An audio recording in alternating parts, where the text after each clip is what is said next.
Parsha VAYETZIE, bringing heaven down to earth. We'd like to dedicate all of our learning today for the immediate refuah shalema of our dear brother, Yosef Halevi ben Esther.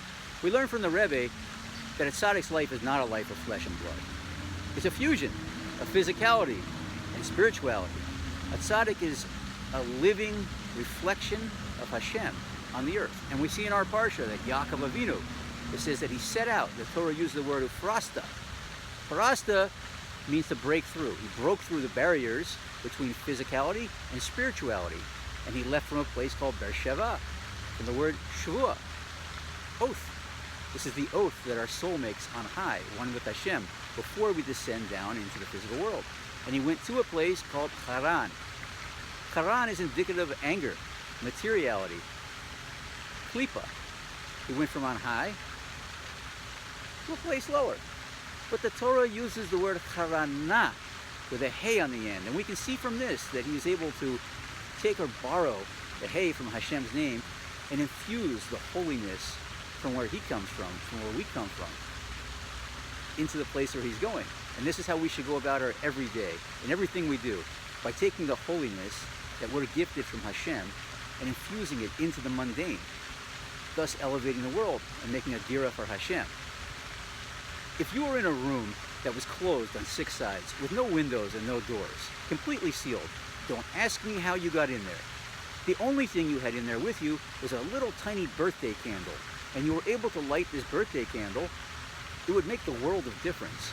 This little bit of light, you'd even be able to see your friend if he was in there with you. You'd be able to see what might be written on the walls. You've taken a place that appeared to be completely dark, and by infusing a little bit of light, turned it over. What if you took the same birthday candle and you went outside on a bright sunny day like right now and you lit it? It would make the same amount of light. However, it wouldn't be so noticeable.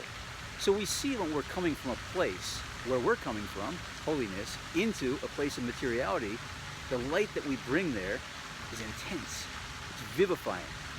So this is Yerida, the going down, for the purpose of Aliyah, for elevating it. And as we know, this is our job in the world, to elevate all the trapped sparks. So the Parsha goes further, and it says that Yaakov Avinu reached a place where he laid down and he slept. The Rebbe says, hold on. We know that for 14 years, when Yaakov was in the yeshiva of Shem and Ever, he didn't really have a proper sleep. He was busy learning day and night. And the Torah portion says that while he was in the house of Lavan for 20 years, he was up day and night. So we know he didn't really sleep much there. So why is it that our holy tzaddik, Yaakov, decides to lay down and sleep in the place that he says is none other than the house of Hashem, the eye of the universe, the holiest place in this world? The Rebbe explains that when we're standing or sitting, there's an obvious difference or divide between our head and the lower part of our body, our feet.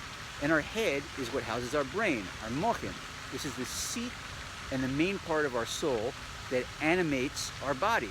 Our feet, not so much. Even though our whole body is animated, really the base for it and the most part of it, the strength of it, is in our brain.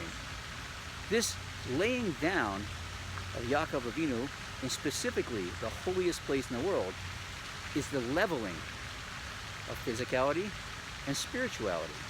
And this is truly bringing heaven down to earth. And we have this opportunity, each and every single one of us, every single day, at every single moment, by bringing holiness into the world. Spirituality into physicality, fusing them together to make them one. This is making a dira hatat kohen Hashem through Torah and mitzvah, revealing Hashem in the world. I want to wish you all a good Shabbos.